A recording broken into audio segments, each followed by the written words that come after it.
ఓం మహాగణపతే నమః. మనము ఈ ఏప్రిల్ మాసంలో రవి గ్రహానికి సంబంధించినటువంటి విషయాలు తెలుసుకున్నాము. ఈ రవి గ్రహం వల్ల రాశుల వారికి, ప్రతి రాశి వారికి ఎలాంటి మార్పులు కలుగుతున్నాయి, ఎలాంటి ఫలితాలు కలుగుతున్నాయో చూద్దాం. ముఖ్యంగా ఈ ఏప్రిల్ మాసంలో రవి 2 రాశుల్లో సంచారం చేస్తున్నాడు. 1 నుంచి దాదాపు ఏప్రిల్ 1వ తేదీ నుంచి 13వ తేదీ వరకు మీన రాశిలో రవి యొక్క సంచారం అనేది ఉంటుంది. ఆ తరువాత అంటే దాదాపు 14 నుంచి ఈ మాసము చివరి వరకు అంటే 30వ తారీఖు వరకు కూడా మేష రాశిలో రవి యొక్క సంచారం అనేది ఉంటుంది. అంటే ఈ రవి యొక్క సంచారము మీన రాశిలోను మేష రాశిలోను ఈ 2 రాశుల్లో ఈ ఈ మాసంలో ఉంటుంది.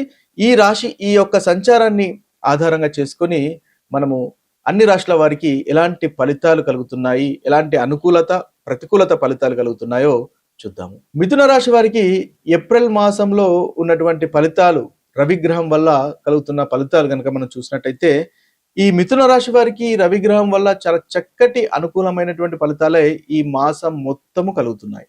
ముఖ్యంగా ఈ రవి వీరికి 10వ స్థానంలోను అంటే మీన రాశిలో సంచారం చేస్తున్నాడు. అదేవిధంగా 11వ స్థానంలో లాభస్థానంలోను సంచారం చేస్తున్నాడు. కాబట్టి రవి యొక్క సంచారము 10వ భావంలోను 11వ భావంలోను చాలా చక్కటి అనుకూలమైనటువంటి ఫలితాలు కలగజేస్తాడు. కాబట్టి వీరికి అనుకూలంగా చాలా చక్కగా ఉంది. మిథున రాశి వారికి ఈ మాసంలో ముఖ్యంగా ఉద్యోగంలో రికగ్నిషన్ అనేది పెరుగుతుంది. 10వ స్థానంలో రవి దిగ్బలి కాబట్టి చాలా బలంగా ఉంటాడు. కాబట్టి ఉద్యోగంలో మీకు చక్కటి రికగ్నిషన్ అనేది పెరుగుతుంది.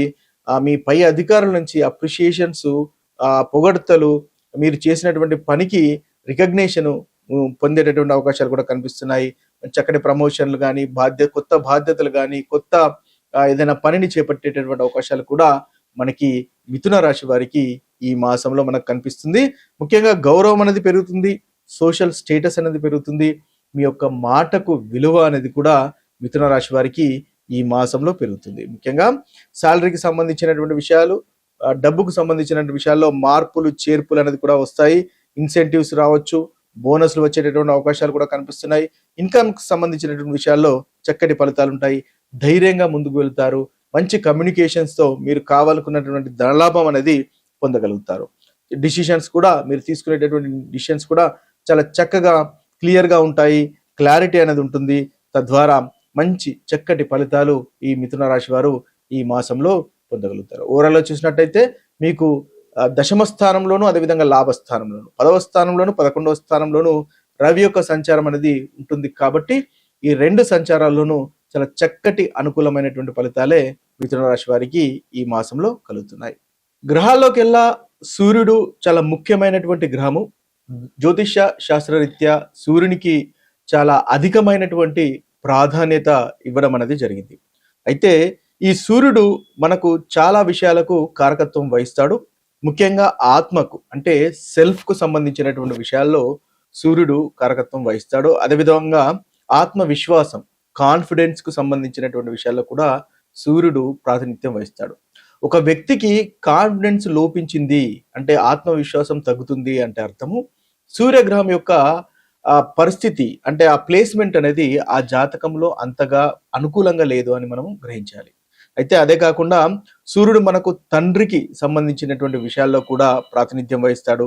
గౌరవము, సెల్ఫ్ రెస్పెక్ట్, అదేవిధంగా ఒక సమాజంలో మనకున్నటువంటి ప్రతిష్ట, పలుకుబడికి సంబంధించినటువంటి విషయాల్లో కూడా సూర్యుడు మనకు ప్రాతినిధ్యం వహిస్తాడు. అంటే సూర్యగ్రహం గనక మన జాతకంలో చాలా చక్కగా బలంగా ఉన్నట్టయితే మనకు సమాజంలో కూడా కీర్తి, ప్రతిష్టలు అనేవి వస్తాయి. అదేవిధంగా మంచి హోదా వస్తుంది, గౌరవం అనేది కూడా కలుగుతుంది. అంతేకాకుండా మీకు సూర్యుడు కనుక బలంగా ఉంటే లీడర్షిప్ క్వాలిటీస్ అనేటివి ఉంటాయన్నమాట. అంటే మీరు ఒక టీం లీడ్ చేసిన, ఒక రాజకీయ నాయకులైనా, పొలిటీషియన్స్ అయినా వీరందరికీ రవి ఎప్పుడైతే చాలా బలంగా ఉంటాడో, సూర్యుడు ఎప్పుడైతే చాలా బలంగా ఉంటాడో వారికి చక్కటి లీడర్షిప్ క్వాలిటీస్ అనేవి వస్తుంటాయి అన్నమాట.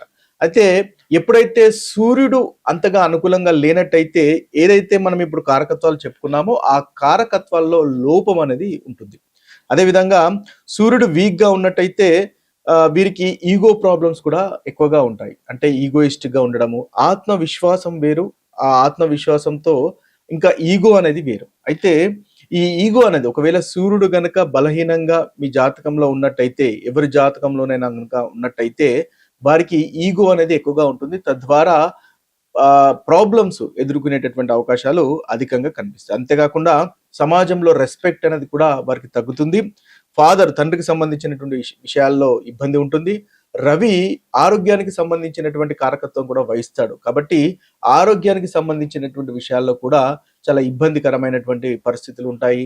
ప్రభుత్వానికి సంబంధించినటువంటి విషయాల్లో మీ పై అధికారులతో మీకున్నటువంటి సత్సంబంధాల విషయాల్లో కాస్త ఇబ్బందికరం అనేది ఈ రవి బాలేకున్నట్టయితే మనకు జరుగుతుంది. అయితే ఎప్పుడు రవి మీరు స్ట్రాంగ్ గా ఉన్నట్టయితే ఇతరులను డామినేట్ చేసేటటువంటి లక్షణాలు కూడా కనిపిస్తాయి. అంటే ఇతరులను లీడ్ చేసేటటువంటి లక్షణాలు, ఇతర కాన్ఫిడెన్స్ తో ముందుకు వెళ్ళేటటువంటి లక్షణాలు, ధైర్యంగా నిర్ణయాలు తీసుకునేటటువంటి లక్షణాలు మనకు రవి గ్రహం వల్ల కలుగుతాయి. అయితే రవి వీక్ గా ఉన్నట్టయితే ఈగోయిస్టిక్ గా ఉంటారు.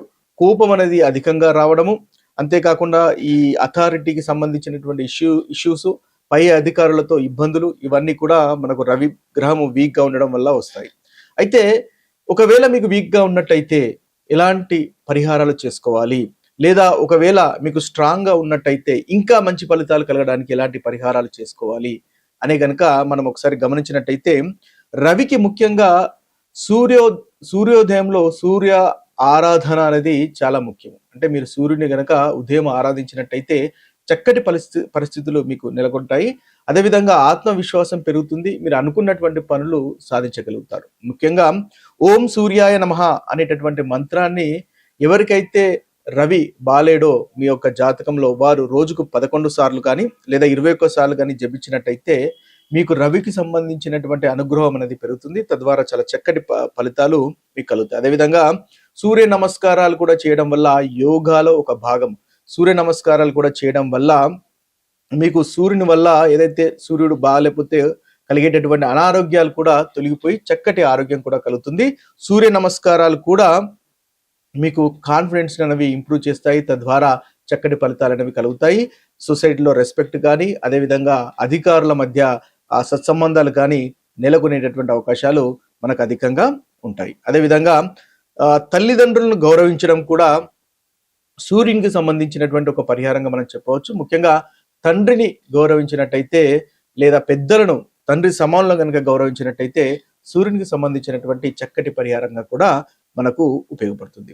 ఇవన్నీ కూడా మనకు సూర్యుడు కనుక మీకు బాగాలేనట్టయితే మీ జాతకంలో పాటించవలసినటువంటి పరిహారాలు. ఇక మరొక వీడియోలో మరొక గ్రహానికి సంబంధించినటువంటి విషయాల్లో కలుద్దాము. అంతవరకు సెలవు. సర్వే జన సుఖినో భవంతు. సర్వే సుజన సుఖినో భవంతు. నమస్తే.